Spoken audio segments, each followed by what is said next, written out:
Hey guys, two multiple choice questions from today. I'm just going to go through them real quick. So on this first one, we have an ideal spring.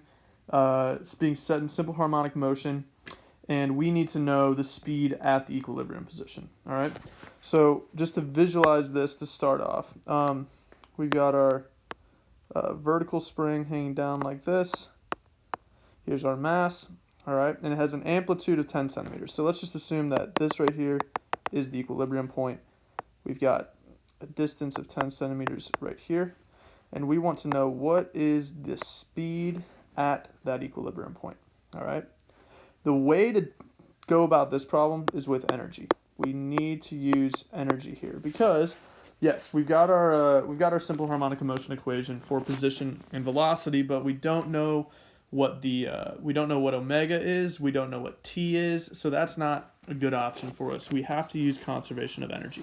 So at this point right here, where I'm at my amplitude, all of my energy is potential energy due to a spring. When I'm at my equilibrium point, all of my energy is kinetic. Therefore, I can say the potential energy in the spring is equal to the kinetic energy.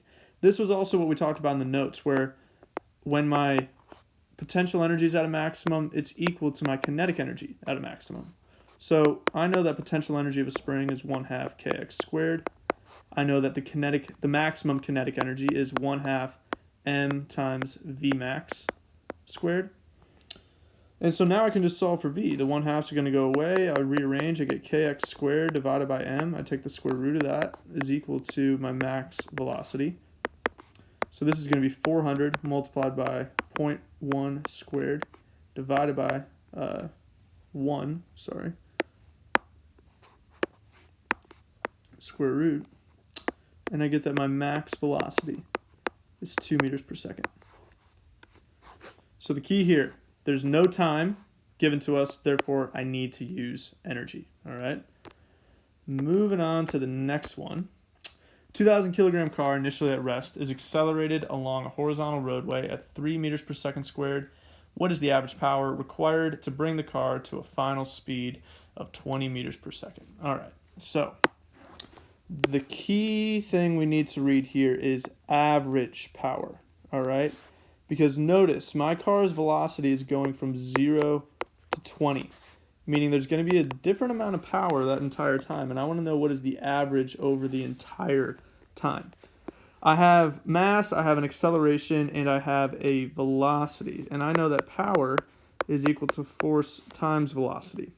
Now, this right here is an instantaneous power. If I want an average power, well, I'm going to need to find the half of that. I'm going to need to find the power at the beginning, the power at the end, and divide it by 2. So the way that that's going to look like is power final plus power initial divided by 2 is equal to the average power. All right? And that's not some big equation. That's just recognizing that we need to find an average here. All right?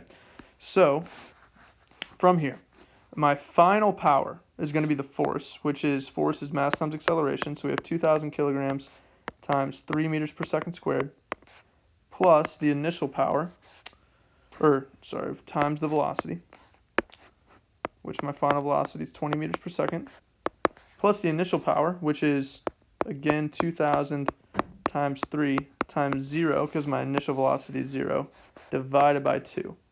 All right? So we do this, we end up getting 120,000 over 2, which then gives me 60,000 watts, which is, move that decimal 1, 2, 3, 4, 6 times 10 to the 4th watts. All right? Let me know if you guys have any